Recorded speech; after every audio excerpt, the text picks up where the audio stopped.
Inselmilkom ħbieb u nilqakom għal programm ieħor hemm miktub, programm fejn bħalma tafu qegħdin niddiskutu fih il-ktieb tar-Revelazzjoni vers. Mu qed inħallu l-ebda vers barra, mu qed inħallu l-ebda kelma barra sabiex inkunu nistgħu nifhmu dana il-messaġġ li għandna f'dan il-ktieb. Jismu il-ktieb tar-Revelazzjoni għaliex Alla permezz ta' Ġwanni qiegħed jirrevelanna xi ħaġa. U kif nafuh dan? Nafuh għaliex l-ewwel biex nifhmu x'hemm miktub fil-ktieb tar-Rivelazzjoni. Irridu naraw ukoll x'qed jgħidilna il-profeta Daniel għax huma relatati ħafna. U il-Daniel ma ninsawx li il-Daniel l-anġlu qallu biex jalaq dak il-ktieb għax Daniel speċi ma setax jifhem dak li kien qed jara minħabba li dan il-messaġġ kien għall-aħħar żminijiet. U llum li qed ngħixu l-aħħar żminijiet għandna idea ċara, stampa ċara ħafna ta' dan il-ktieb x'qiegħed jgħid. U għalhekk huwa interessanti huwa importanti li biex nistudjaw il-ktieb tar-Rivelazzjoni irridu wkoll nistudjaw il-ktieb ta' Daniel għax jiena niltaqa' ma' nies jgħidu lina taf li minnu pjaċir naqra l-ktieb tar-Rivelazzjoni, ma l-ktieb ta' Daniel qrajtu għax jekk ma qrajtx il-ktieb ta' Daniel, il-ktieb tar-Rivelazzjoni għad ma tista' tifhmu. Xi ħaġa li ma rridx ninsa ngħidilkom qabel nibdew huwa li kull vers li nsibu fil-ktieb tar-Rivelazzjoni, kull vers li nsibu fil-ktieb tar-Rivelazzjoni huwa maħud mit-Testament l-Antik. Jekk hemm xi ħaġa miktuba, Ġwanni ġaba il għaliex kien jaf xi jgħid it-Testament l-Antik. B'hekk Ġwanni seta' jifhem dik il-viżjoni li Alla kien qed itih. U għal min jixtieq, jekk intom tridu wkoll ibatuli messaġġ fuq Messenger, Martin Stivala jew nkella fuq Messenger ta' Messianic Malta u jiena nista' nibatilkom file format PDF fejn taraw kull vers tal-Bibja kif hu relatat kull vers fil-ktieb ta' Rivelazzjoni kif inhu relatat mal-Testament l-Antik. Ibatu il-messaġġ jiena nkun nista' nibatilkom dana il-PDF file minn fuq Messenger. Ejja ħanibdew il-lezzjoni tal-lum. Sissa wasalna Revelazzjoni kapitlu 5. Mela sissa rajna l-ewwel 3 kapitli fej rajna Jaxua il-Messija, dak li ħafna jsibuh bħala Ġesu Kristu, Jaxua il-Messija, jgħaddi messaġġ lil Ġwanni biex jgħaddih lis-seba' knejjes ta' ġewwa l-Asja Minuri. Fir-raba' kapitlu naraw Ġwanni sejjaħ fis-sema, Ġwanni jara viżjoni ta' dak li qed jiġri fis-sema jispjegalna x'kien qed jara u dana rajna fid-dettal fl-aħħar programm. Rajna wkoll it-tifħir li qed isir wara quddiem it-tron madwar it-tron u issa ħankomplu b'dak li Ġwanni kien qiegħed jara. Għaldaqstant ma ninsawx niftħu l-Bibja tagħna fil-ktieb ta' Rivelazzjoni kapitlu 5 ħalli minn hemmhekk nitilqu għall-programm tagħna. Revelazzjoni kapitlu 5 vers 1 jaqra hekk ara. Imbagħad dak li kien bil-qiegħda fuq it-tron rajtu fidu l-lemnija ktieb miktub minn ġewwa u minn barra magħluq b'siġilli. Ma tinsewx Ġwanni ġimgħajjed quddiem it-tron u qed jara viżjoni ta' x'qed jiġri quddiem it-tron. U hawnhekk Ġwanni qed jgħidilna li lil dak li kien bil-qiegħda fuq it-tron raħ b'siġil fidu. U allura se nkomplu insegwu x'qed jiġri quddiem it-tron bħal kapitlu 4. Xi ħaġa importanti li rid niġbed l-attenzjoni għalija hawnhekk il-fatt li Ġwanni qed jgħidilna dak li kien bil-qiegħda fuq it-tron. Għal x'huwa importanti din il-frażi. Importanti għaliex aħna nafu u l-koll naqblu illi Alla huwa mħabba, Alla huwa ħniena, Alla huwa kollu grazzja, Alla huwa ġust, Alla huwa dan kollu. Imma ħafna jinsaw li Alla huwa wkoll imħallef u għalhekk qed narawh bil-qiegħda fuq it-tron. Għaliex Alla huwa wkoll imħallef. U allura minn hawn il-qudiem ser nibdu naraw issa x'ġej fuq id-dinja u x'ser jaqa' x'hemm lest għalina affarijiet li naħseb anki llum diġà qegħdin nesperjenzawhom ħanaraw x'ġej fuq id-dinja u se naraw ukoll anke il-ġudizzju ta' Alla li jrid jinżel fuq din id-dinja, imma hija ħalli nitilqu bil-mod u ma naġux. Kif edna, dan l-iskroll li għandu l-imħallef ġus tal-Alla li qiegħed fuq tron huwa l-istess scroll li l-anġlu kien tal il-Danielu għallu s-siġillaħ għax dana inti ma tistax tifmux mhux għal żmienek imma għall aħħar żminijiet. Dan huwa l-istess scroll. U li se naraw f'dana il-kapitlu huwa x'għandu jiġri fl-aħħar żminijiet qabel tiġi s-saltna ta' Alla u tirrenja għal dejjem fuq din l-art. Ma ninsewx il-messaġġ ta' dan il-ktieb huwa li qabel tiġi s-saltna ta' Alla, qabel ngħaddu għal ħajja ta' dejjem, anzi anke qabel ngħaddu għal millennium, irridu ngħaddu minn ħafna esperjenzi xejn sbieħ fuq din id-dinja min ikun għadu ħaj u min ikun għadu għaw.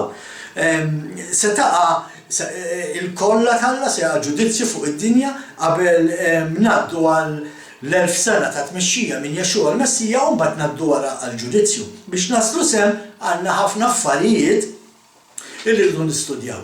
Mela, u qed naraw dan l-iskroll magħluq 7 siġilli. Il għaliex 7 siġilli? 7 fil-Bibja dejjem fisser dusija. Bħalma Alla pereżempju birek u qaddes il-jum qaddis tas-Sibt li huwa is-seba' jum, huwa mqaddes u huwa mbierek. Is-7 dejjem ifisser dusija fil-Bibja. U għalhekk dan l-iskroll fih 7 siġilli. Dan l-iskroll huwa qaddis. U ħanaraw x'jiġifieri dan l-iskroll huwa qaddis. Ħanaddu għal vers 2, Rivelazzjoni 5, vers 2. U rajt anġlu ta' saħħa kbira, qiegħed ixandar bleħen jgħajjad. Minnu li jistħoq li jiftaħ il-ktieb u jikser is-siġilli li għandu. Diġà qed naraw dan mhux anġlu messaġġier komuni, meta ngħidu anġlu ġifieri messaġġier tajjeb, messaġġier ta' Alla. Meta qed ngħidu anġlu jew messaġġier, mhux anġlu komuni, hemm enfasi li dal-anġlu huwa b'saħħtu. Rajt anġlu ta' saħħa kbira. U qed jistaqsi mistoqsija dal-anġlu. U dal-anġlu qed jgħid min jistħoq li jiftaħ il-ktieb u jikser is-siġilli li għandu. U ir-risposta it-tweġiba ħanibdew insibuha mill-vers li jmiss. U allura ħammorru issa vers 3 Rivelazzjoni 5, vers 3 illi jgħid hekk. U ħadd la fis-sema u la fl-art u lanqas taħt l-art ma kellu l-ħila jiftaħ il-bib u jara x'fih. Dan jfisser li l-ebda bniedem ma hu privileġġjat li jista' jiftaħ dan l-iskroll. Jaqrah u dak li jaqra fih ser iseħħ. Għax dan huwa xi ħaġa importanti li rridu nżommu ġo moħħna. Ma nistab ħadd li jista' jiftħu ħadd ma kien denju, la fis-sema la fuq l-art, meta qed ngħidu fis-sema ġifieri hawnhekk diġà seħħet il-ħatfa tal-Knisja u allura dawk li nħatfu wkoll mhumiex denji illi jiftħu dan l-iskroll jiksru dawn is-siġilli anqas dawk li hawn taħt fuq l-art u anqas dawk li hemm forsi taħt l-art. Ħadd ma stab denju li jista' jiftaħ dan l-iskroll, jaqrah u dak li jaqra minnu iseħħ f'din id-dinja. Għaliex qed ngħidu dan? Għaliex aħna nafu li kapaċi jiftħu dan l-iskroll. Dan l-iskroll hu kapaċi jiftħu biss Jexua il-Messija, Ġesu il-Kristu. Jexua illi huwa l-istess wieħed illi fil-kreazzjoni qal ħajkun hemm id-dawl. U għax qal ħajkun hemm id-dawl kien hemm id-dawl. U l-istess ħaġa ser jiġri meta jaqra dan l-iskroll. Meta Jexua ser jaqra minn ġo l-iskroll, jikser l-iskroll li jaqra x'fih, dak li ħajaqra ser jibda jseħħ fuq din id-dinja. U għaf irridu noqogħdu attenti għax mis se jaqra affarijiet sbieħ. Issa taraw anke fil-programm ta' wara dan fejn ħanibdew nidħlu issa fuq x'fih l-iskroll. Għax issa għadna tinsewx qegħdin naraw x'qed jiġri quddiem it-tron ta' Alla. U qed naraw li ħadd ma stab dejn jiftaħ l-iskroll li ħalif Jexua l-Messija u dan ifisser li kieku Alla ħalla fid-dejn il-bniedem biex iseħħ il-pjan tiegħu kieku s-saltna tal-Alla qatt ma tista' tiġi fuq din l-art. Dak li jfisser u għalhekk għandna għalfejn nirringrazzjaw il-Jexua. Dan il-tip ser jgħidilna li sabiex tiġi s-saltna tal-Alla trid l-ewwel jaqa' il-ġudizzju fuq din id-dinja. U għalhekk aħna għandna għalfejn nirringrazzjaw il-Jexua, għalhekk għandna aħna għalfejn nagħtu ħajjitna għal-Jexua, għalhekk aħna għandna għalfejn nimxu wara Jexua, illa li xu biss denju u biss li jista' isalvana minn daw l-affarijiet li ġejjin li ħansemmu.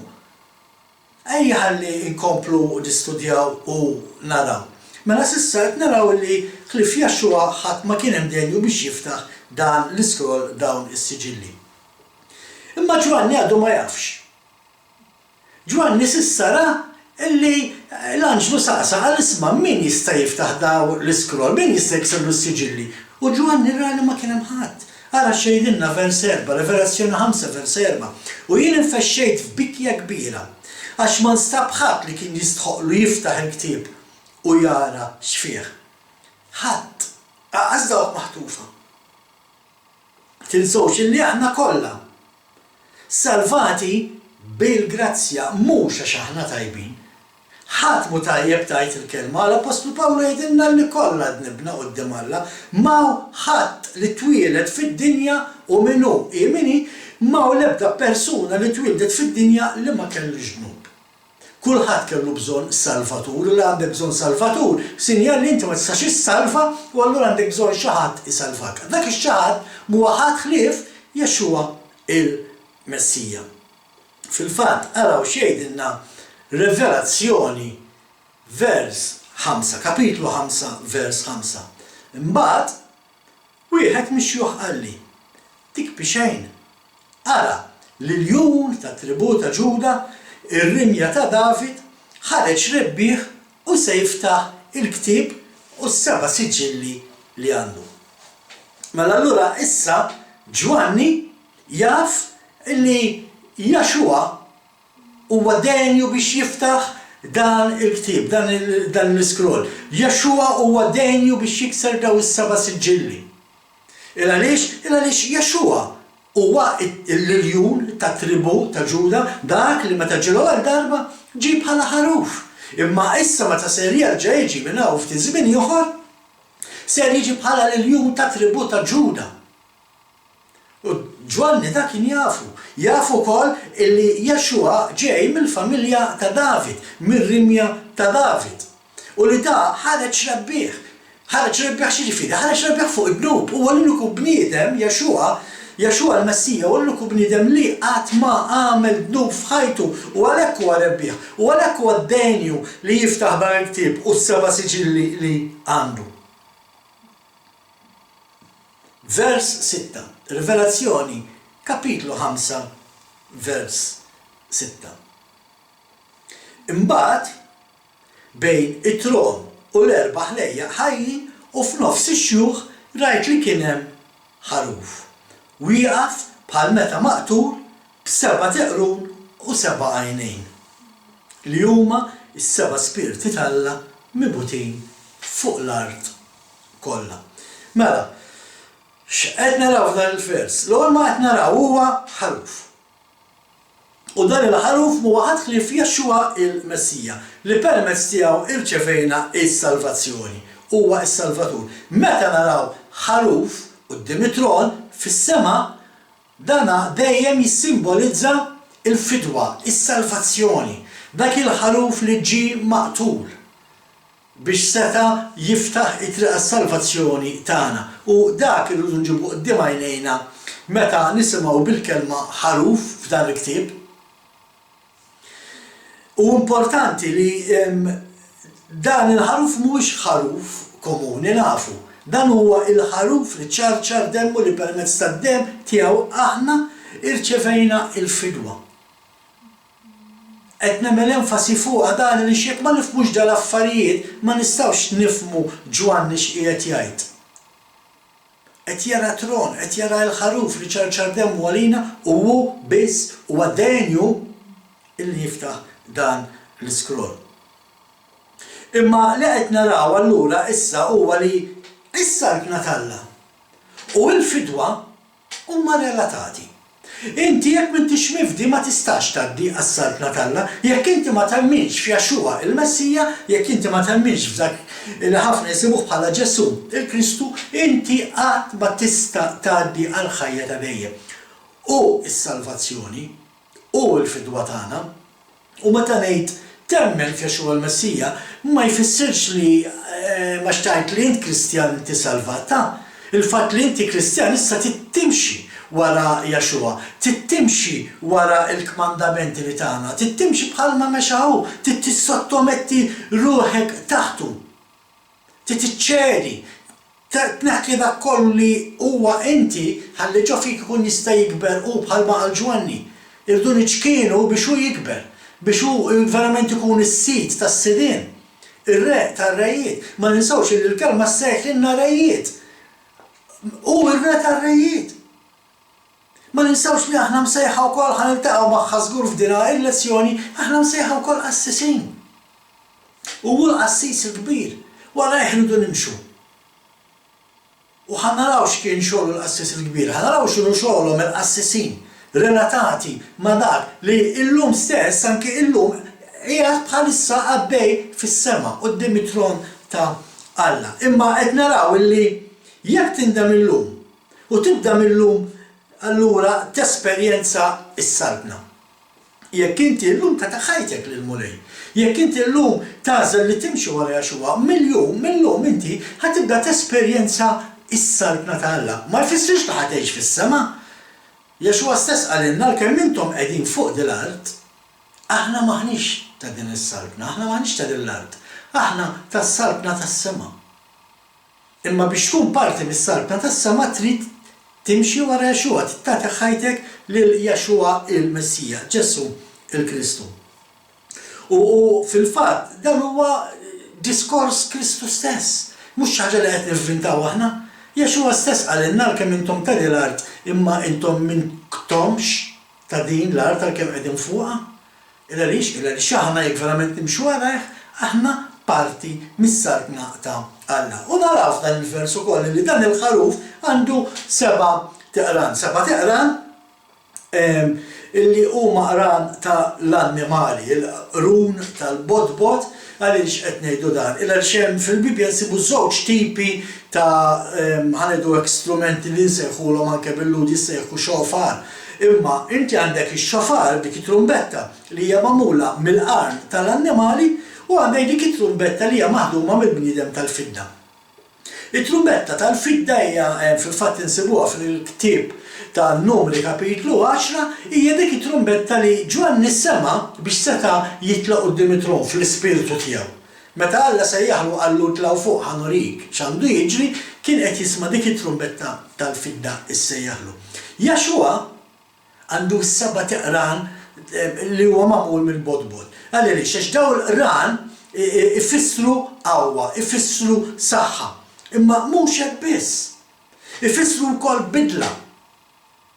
Illa jekk inti ħadd issottometti ruħek taħt dawk is-7 qawwiet li għandu Jaxua, allura ġo fik fil-karattru tiegħek bil-fors tissir bidla. Jekk inti ma bdilx ifisser li m'intix toqgħod, m'intix tissottometti ruħek għal dak illi Jaxua qiegħed jgħidlek biex tagħmel sabiex tkun tista' timxi warajh. U din il-bidla li għandna bżonn hija bidla li permezz ta' Jaxua.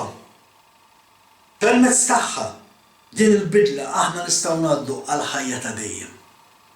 Jekk inti ma tinbidilx, jekk inti m'intix qed tissottometti ruħek m'intix is-salvazzjoni ta' Kristu għalik ma taħdimx. Biex taħdem fik is-salvazzjoni ta' Jaxua l-Messija trid temmen fih. Naraw ukoll 7 għajnejn. 7 għajnejn fuq dan il-ħaruf xi jfissru. Aħna tinsewx dejjem qed ngħidu n-numru 7 dejjem ifisser il-qdusija. Il-qdusija. U dan hawnhekk qed naraw anke f'daw is-7 għajnejn, 7 għajnejn illi qed jgħidilna illi Alla jara kollox. ma jfissirx għax ħadd joqgħod l-Awstralja qed jagħmel xi ħaġa alla qed jarah imma dak li qed jiġri Malta l mhux qed jarah għax qed jara dak li qed jiġri fl-Awstralja. Alla jaf kollox, għandu seba' għajnejn. U lu qed jgħidilna l-isma' dawn huma s-seba' spiriti ta' Alla mibutin fuq l-art. Dawn huma l-istess seba' spiriti li referejna għalihom fl-ewwel tliet lezzjonijiet meta konna qed naraw il-messaġġ li Jaxxua kien qed jagħti lil Ġwanni għas-seba' knejjes ta' l-Asja Minuri. Mela qed naraw illi Jaxxua dak il-ħaruf illi huwa bejn jiftaħ l-iskroll huwa dak li jaf kollox, huwa dak li jara kollox, huwa dak li għandu s-seba' spiriti tagħna u li bagħthom fuq din id-dinja biex aħna jiggwidawna u jmexxuna fit-triq it-tajba, it-triq li twassalna għas-salvazzjoni għal ħajja ta' dejjem. Vers 7. U l-ħaruf resaq jieħu l-ktieb min id il-leminija ta' dak li qiegħed fuq it-tron. Tinsawx, mhux biss il-ħaruf. Huwa wkoll il-jum ta' Ġuda. Dak li għandu l-erf, dak li għandu s-seba' spiriti ta' Alla. U x'ġara x'kien ħa l-iskroll biex seta' jiftħu. Ejja naraw. Tinsawx li l-iskroll ħadu minn idejn il-leminija ta' dak li qed fuq it-tron. Il-ħaruf, Jaxxua l-Messija, ħada l-iskroll minn idejn Alla il-Missier li mħallef ġust. Għaliex qed ngħidu mħallef ġust għax dak li ħansibu f'dan l-iskrolli, f'dan li ħanaqraw dal-ktieb, xi ħaġa li ma nistgħux ma tiġix għax Alla huwa ġust huwa mħallef. U bħalissa qed jiġġudika d-dinja Alla. Ejja ħanaraw x'ġara x'kien ħa l-iskroll biex jiftħu. Vers 8, kapitlu 5 tal-ktieb tar-Revelazzjoni, vers 8. U kif ħa l-ktieb ma rridx teħtu quddiem il-ħaruf l-erba' ħlejja ħajjin u wkoll l-24 xieħ kull wieħed minnhom kellu ċetra u b'xi bwieqi tad-deb mimlija bl-inċens li huwa it-talb tal-qaddesin. Mela diġà qed naraw hawnhekk kellhom f'idejhom ċetra. ċetra ġifieri arpa u xi tfisser l-arpa fil-Bibja? L-arpa fil-Bibja dejjem tfisser qiema.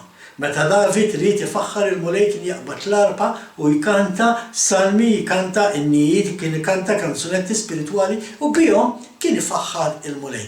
Mela li qed naraw dar 24 xieħ bl-arpa fidejhom qegħdin ifaħħru lill-mulej għaliex għax hu biss denju u biss jistħoqlu t-tifħir u l-qiema tagħna ħadd aktar. Naraw ukoll allura issa meta qed ngħidu dak kollu fuq Jaxxua, da kollu għalkemm mhux miktub iswed fuq l-abjad biex naqraw, imma meta naqraw between the lines ħarajtek qed naraw ukoll id-divinità ta' Kristu. Tantu divin li hu ħaqqu jieħu l-glorja, hu ħaqqu jieħu t-tifħir, hu ħaqqu jieħu l-qiema. Anke fis-sema, fil-ġenna. U allura waqt qed naraw id-divinità ta' Kristu li huwa uniku. M'hemm ħadd bħalu. U biss. U dak li kien minn dejjem ma kienx maħluq da nafuh, imma li permezz tiegħu kien inħoloq kollox, permezz tiegħu u għalih jgħidilna l-Apostlu Pawlu fl-ewwel ittra lill-Kolossin, ħoloq il-kreazzjoni permezz tiegħu inħolqot u għalih inħolqot. U hawnhekk iġenna allura naħsbu ftit u nirriflettu id-diżastru li għamilna minn din id-dinja.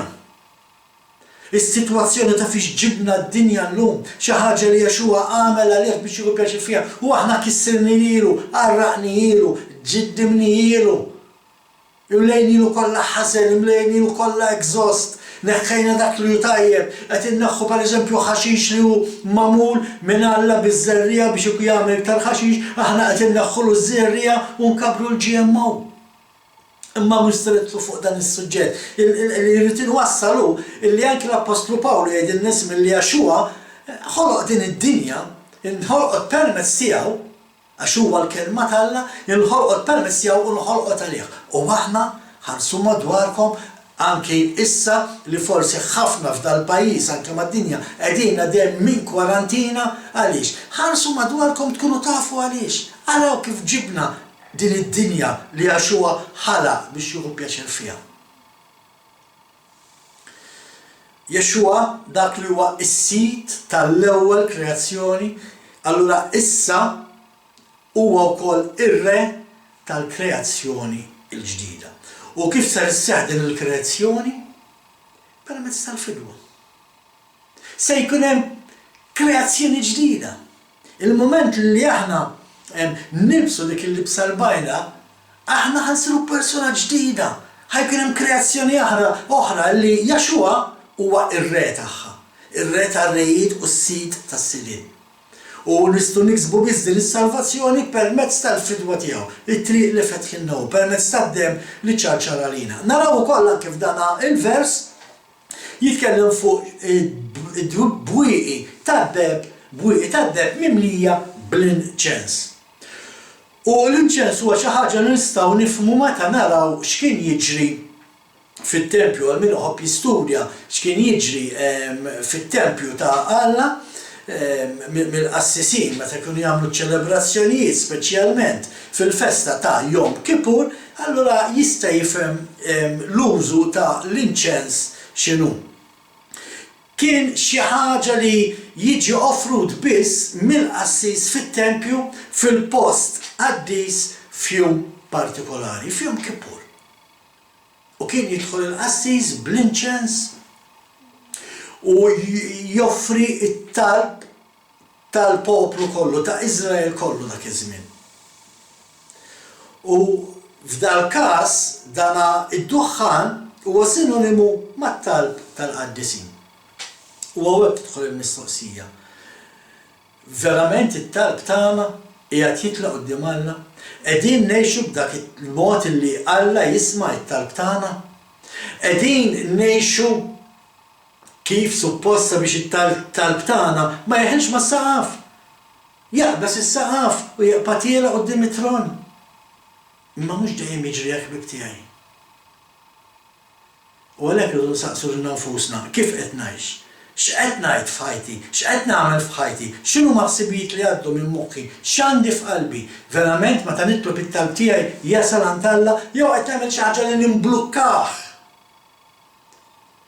Daw affarijiet li narawhom anke fil-Bibja, għal min uħobb jistudja, nafu anke fil-ktieb tal-Levitiku kapitlu 6 u kapitlu 10 fejn jissemmew Neħeb, Nebad u Abiħu. Nebad u Abiħu li kienu żewġ ulied ta' Aron li min jeddhom daħlu fit-tempju xellu l-inċensu marru jagħmlu ċelebrazzjoni joffru xi talb lill-Alla. U kien talb li Alla ma talabx li jsir, kien talb li lill-Alla mhux kelma tgħidilna kien nar mhux xieraq. L-inċens, id-duħħan tal-inċens li kien tiela quddiem it-tron tal-Alla ma kienx inċens xieraq. It-talb tagħna jista' kultant ma jkunx xieraq, irqodu attenti. Ma jkunx xieraq mhux għax nitolbuh xi ħaġa, imma x'qed nagħmlu f'ħajjitna u mbagħad qed nitolbu. Dak li qed nagħmlu f'ħajjitna qed iħalli t-talb jasal quddiem Alla. Ejja ħankomplu. Vers 9, kapitlu 5 tal-ktieb tar-Revelazzjoni, vers 9. U bdew jgħannu għanja ġdida u jgħidu, int jistħoqlok tieħu l-ktieb u tiftaħ is-siġilli tiegħu. Għax int kont maqtul u b'demmek ksibt għal Alla bnedmin minn kull tribu u l-sien minn kull poplu u ġens. Mela nerġgħu naraw hawnhekk relazzjoni din id-darba bejn is-saltna u l-qima. Diġà għedna li hemm relazzjoni bejn is-saltna u l-fidwa, is-saltna u s-salvazzjoni. U għax aħna salvati permezz ta' Jaxua inqimu lil Jaxua. Mela qed naraw li s-saltna u l-qima huma relatati. Jekk inti beħsiebek tgħaddi għal ħajja ta' dejjem toqgħod bil-qiegħda taqra xi ktieb jew tara t-televiġin jew forsi taqbad xi qasba u tmur tistat, insa. Quddiem it-tron tifħir bis-sem. Tifħir kontinu.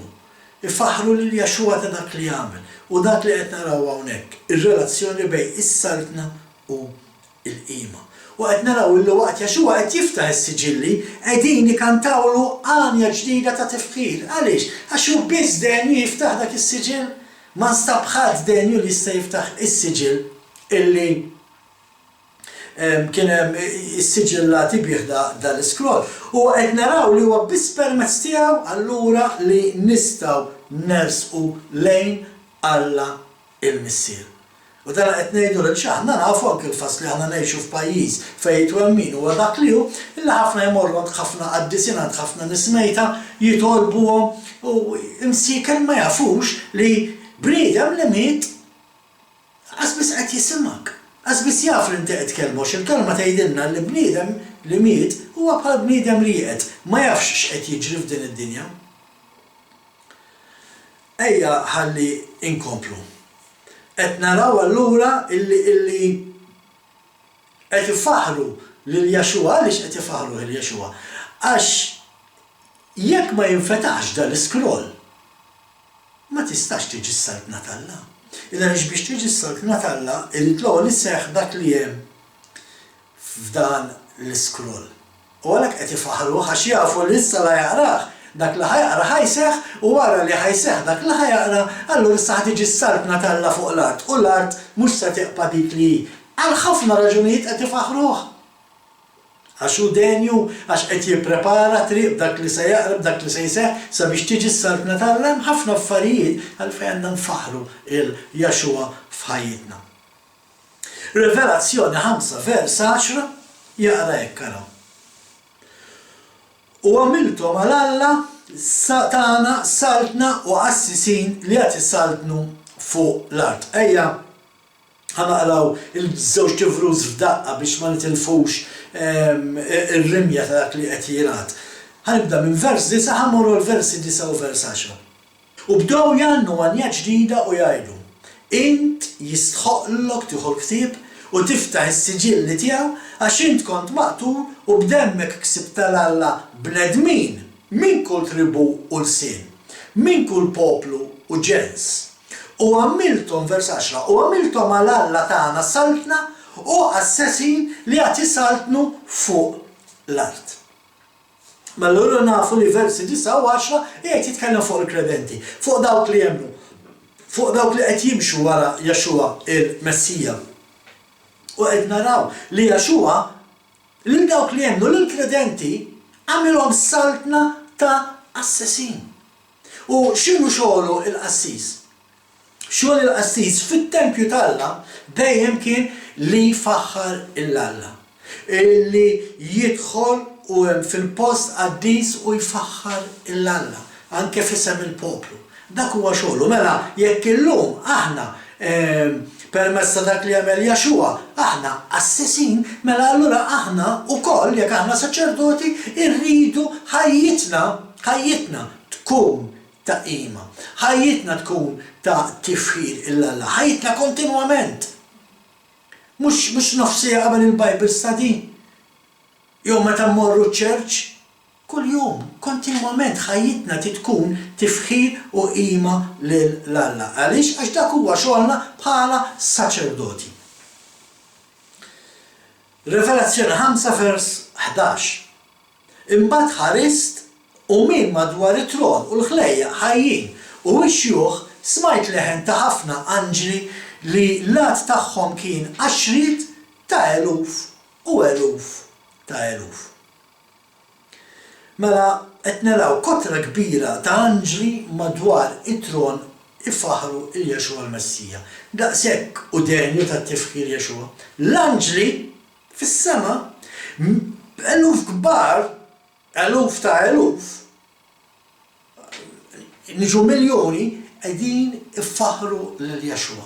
Qegħdin ifaħruh għaliex hu denju u se jiftaħ l-iskroll u se jikser is-siġilli, se jseħħ dak li se jgħid u allura mbagħad tista' tiġi s-saltna ta' Alla kif kienet ippjanata mill-bidunet minn qabel il-ħolqien. Vers 12. Jgħidu bleħen qawwi, jistħoqlu l-ħaruf li kien maqtul li jirċiev il-qawwa u l-għana u l-erf u s-saħħa u l-ġieħ u l-glorja u t-tifħir. 7 affarijiet. 7 affarijiet li dejjem ifissru d-dusija. Daqshekk u qaddis Jaxua. Jixraqlu dan kollu. L-istess hawnhekk nerġgħu naraw id-divinità ta' Jaxua l-Messija, id-divinità ta' Kristu. Anki jekk mhix miktuba f'daw il-flus li qed naraw, imma nistgħu narawha f'dak li qegħdin naraw. Jistħoqlu l-ħaruf li kien maqtul. Mela nafu li qed jirreferu għal Jaxua, il-Messija li ġie maqtul ġie msalla palina fuq l-ewda biex se jiftilna triq tal-fidwa. Jistħoqlu l-ħaruf li kien maqtul jirċievi l-qawwa l-għana u l-erf u s-saħħa u l-ġieħ u l-glorja u t-tifħir tagħna. Dak li għalkemm kien daqsalna neżam il-glorja u niżel hawn fostna biex imut għalina. Ma ċejtu le, jiena m'għandix għalfejn mur jindaqsalla għandi l-qawwa. Le, neżam minn dak kollu li għandu biex seta lilna jiftħilna it-triq għas-salvazzjoni. Il għaliex mela di aħna mitlufin. Vers 13. U fis-sema, fuq l-art, taħt l-art, u fil-baħar, u l-ħlejja kollha li fihom smajthom jgħidu lil dak li qiegħed fuq it-tron u lil ħaruf jingħata t-tifħir u l-ġieħ u l-glorja u l-ħakma għal dejjem ta' dejjem. Mela, l-ewwel xi ħaġa li rridu ninnutaw hawnhekk il-kreazzjoni. Dak kollu li hemm fis-sema, dak li hemm fuq l-art, dak li hemm taħt l-art, dak li hemm fil-baħar, il-kreazzjoni qiegħda taraf id-divinità, qiegħda taraf dak li għamel Kristus sagrifiċċju, qiegħda taraf li huwa biss permezz tiegħu li dil-kreazzjoni tista' terġa' toħu r-ruħ, hija biss permezz tiegħu li l-bniedem jista' jsalva. U qed jgħiduh da qed ifaħruh u qed jgħidu lil dak li qed fuq it-tron u lil ħaruf ma nafx qed narawha issa. Hawn qed naraw transazzjoni għaddejja. Alla l-Missier qed jagħti dak kollu li għandu lil Jaxua l-Messija lill-Ibnu u għalhekk aħna nafu li Jaxua huwa daqs Alla. Alla l-Missier lil Jaxua l-Messija qiegħed itih dak kollu li għandu biex ikun jista' is-saltan issa biex ikun jista' iwitti it-triq biex ikun jista' jagħmel dak kollu possibbli biex id-dinja terġa' tiġi għalli kienet minn qabel il-ħolqien. Imma qed naraw, qed nannataw di transazzjoni għaddejja. Qed naraw fejn Jaxua qed jingħata s-seta' mingħand Alla l-Missier sabiex permezz tiegħu jsir il-ġudizzju u wara kif ser naraw aktar il-qudiem, Jaxua jingħata anke il-ħakma fuq l-art. Fuq hekk jitkellem dan il-ktieb ħbib tiegħi ta'. Dan il-ktieb jitkellem fuq id-dinja kif inhi bħalissa, il-ktieb tar-Revelazzjoni jitkellem fuq kif inhi d-dinja bħalissa, dak li aħna għaddejjin minnu, dak li qed irridu ngħaddu minnu minħabba dak li qegħdin nagħmlu u x'ser jiġri wara. Meta jerġa' jiġi Jaxua u jerġa' issaltan fuq din id-dinja bħala ir-re tar-rejiet u s-sit tas-sirien fuq kulħadd. Imma x'ser jiġri sabiex tkun tista' tinżel is-saltna fuq din l-art? L-ewwel ma tittiġija l-korla talla. U għaliex għandha tiġi l-korla talla? Il-korla talla tittiġi għaliex b'dak li qed jagħmel il-bniedem qed iġib fuqu kastik. U Alla anke bħalissa dejjem minn din il-pandemija qed jiġbdilna l-attenzjoni. U qed jipprova jurina kemm għandna bżonn nidħlu f'qoxortna, kemm għandna bżonn nifqu nimmeditaw. U flok aħna qed nifqu nimmeditaw qed noħorġu nagħmlu demostrazzjonijiet fit-triq għax irridu neqgħu ngħixu il-ħajja li konna qed ngħixu. Alla qed jgħidilna il-ħajja li kontu qed tgħixu mhijiex toġobni. Ifqu idħlu f'qoxortkom, morru ssaklu ġo darkom meta intom qegħdin kwarantina, meta intom qegħdin iżolati u aħsbu il għaliex għaddejja minn dak li għaddejja d-dinja. U għax il-poplu ma jridx jisma' ġena l-istess bħal tal-poplu Eġizzjan, bħal meta Alla bagħat il-kastigi fuq il-poplu ta' l-Eġittu, l-poplu ma rridx xorta jisma' x'għandu xi jgħid Alla. U hekk qed jagħmlu l-nies tad-dinja llum. Qed jibżgħu mill-pandemija, imma mhux jibżgħu minn Alla li qed jikkontrolla din il-pandemija. Ejja ħalli inkomplu. U qed naraw allura illi dak kollu li jeżisti issa għax Alla lil Jexua qed itih il-glorja, Alla lil Jexua qed itih il-qawwa, qed itih is-saħħa, qed itih l-erf, qed itih dak kollu li huwa hu. Alla l-Missier qed jagħti lil Jexua dak kollu li huwa hu sabiex ikun jista' jsaltan, mhux tab xejn qegħdin ifaħruh dawn l-anġli kollha, eluf kbar miljuni ta' anġli, l-24 xieħ, ma ninsawx dal-24 xieħ qegħdin fuq it-tron bibtijaj ta'. Jiġifieri dawn l-24 xieħ ukoll għandhom xi qawwa, xi tip ta' qawwa, u dan nistgħu naraw anke minn psalm partikolari fejn jgħid illi Alla qiegħed fin-nofs tal-allat l-oħra li huma konsillieri tiegħu u qed jirreferi anke għal dawn l-24 xieħ. Imma mhux biss hemm ħafna iktar. Imma dak huwa studju ieħor. Imma dawn l-24 xieħ li qed narawhom bil-qiegħda fuq tron, għaliex qegħdin fuq tron, diġà għadna li tron ifisser qawwa. Tron ifisser power. Mela dawn l-24 xieħ qegħdin f'kunsill wieħed ma' Alla l-Missier. U ara x'ser jiġri. Vers 14. L-erba' ħlejja ħajjibdew jiġbu ammen għat-tifħil li bada jingħata filwaqt li x-xjuħ jinxteħtu jagħtu qima. Issa aħna diġà għedna x'inhi il-kelma ammen. Il-kelma ammen hawnhekk ifisser li inti qed taqbel ma' dak li qed jingħad. Bħal meta aħna fit-talb xi ħadd jitlob fl-aħħar nagħmlu ammen. L-ammen ma ngħiduhiex bħal pappagalta. Meta qed ngħidu ammen kienu wafu li qed ngħidu smajn qed naqbel mat-talba ta' dan. U għalhekk huwa importanti li meta nitolbu nkunu nafu ħadd ieħor x'qed jitlob, mhux ngħidu ammen ma nafux x'inhu jgħid. Ammen. U diġà rajni anke fl-ewwel lezzjoni jekk ma niżżejjer żball jew f'waħda laqas mill-messaġġ li Alla ta' issa knejjes fejn Jexua qallhom jienu l-ammen. Dak illi nagħmel dak li ngħid.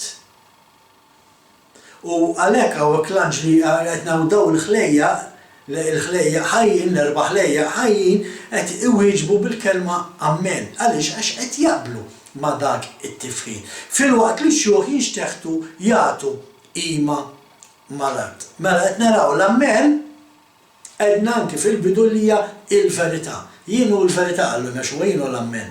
U meta daw l-erba' ħlejja qed jgħidu ammen għal dak it-tifħin, allura nafu li dak it-tifħin indirizzat lil Jexua għaliex għax Jexua huwa il-verità.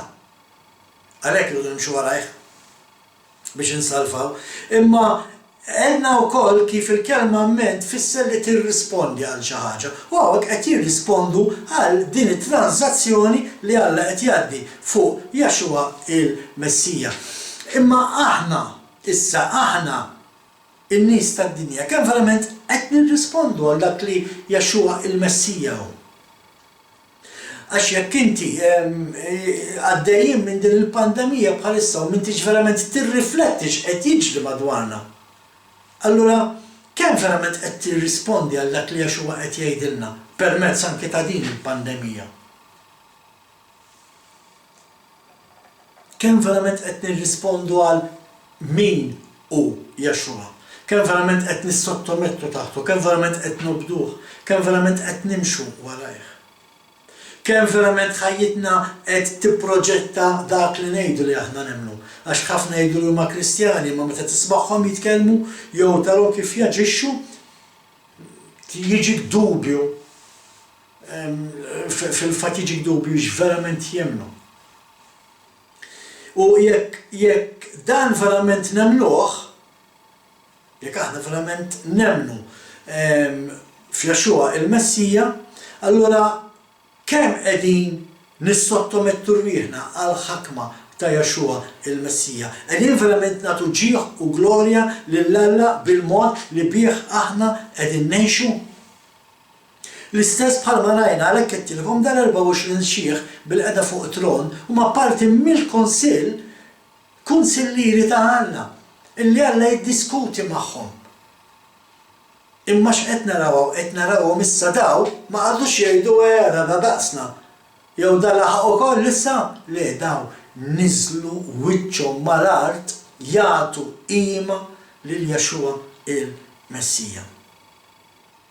Għaliex għax l-Alla ma nfaħruħx bil-kant biss, din għatta ħafna drabi fil-lezzjonijiet li nallem jiena. Il-fatt li aħna nkantaw il-kanzunetti għax ħafna jasbu l-praise and worship huwa x'kanta l-kanzunetti. Praise and worship hija ħajja ta' qima u tifħir. Mhux nofsija kanzunetti. Mhux nidħol fuq YouTube u noqgħod indoq il-kanzunetti Kristjani u nkanta magħhom dak ma jfissirx huwa praise and worship. Huwa tajjeb. Huwa tajjeb huwa importanti li tagħmlu. Ma jfisser xejn jekk inti m'intix timxi wara Jaxua il-Messija. Qed naraw vers 14 fil-waqt li x-xjūħ jixtieħdu jagħtu qima. Kemm aħna lesti li numiljaw ruħna quddiem Alla? Kemm aħna lesti li nċedu għal dak li Alla qed jitlob minna? Mingħajr umiljazzjoni ma nistgħux verament inqimu l-Alla ħbieb. Jekk mhux ħanumiljaw ruħna nxejn u noqogħdu niftħu jdejna u naqbżu u nkantaw u nogħlew u ħallelulja u ammen. Jekk aħna maħniex lesti li numiljaw ruħna u nissottomettu għal dak li Alla qed jgħid. Ninżlu wiċċna mal-art. Dawn l-24 xieħ niżlu wiċċhom mal-art mhux għax huma programmati hekk. Da mhux għax Alla għallhom ara issa ħanadda l-iskroll lill-ibni Jaxua u kif inti jgħulu inżlu wiċċkom mal-art imuh. Le.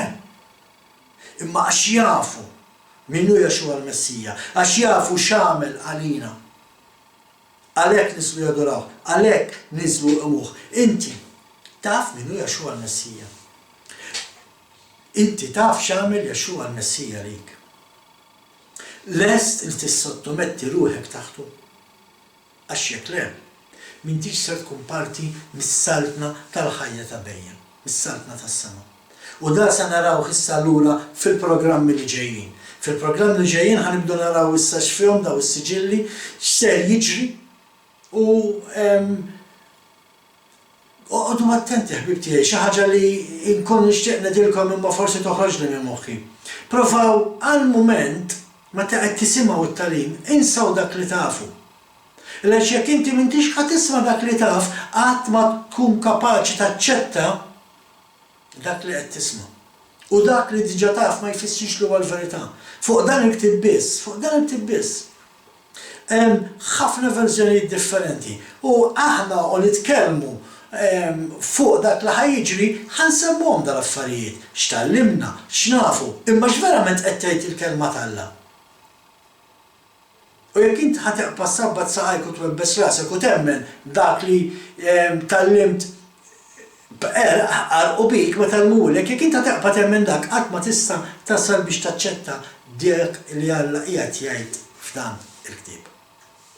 Allum ħanifqu ħbib tiegħi bħalma dejjem nagħmel f'isem sħabi ta' Malta Messjanika insellmilkom u bħalma dejjem ngħidilkom qatt toqgħodu fuq dak li jgħid il-bniedem, oqgħodu biss fuq dak li hemm miktub.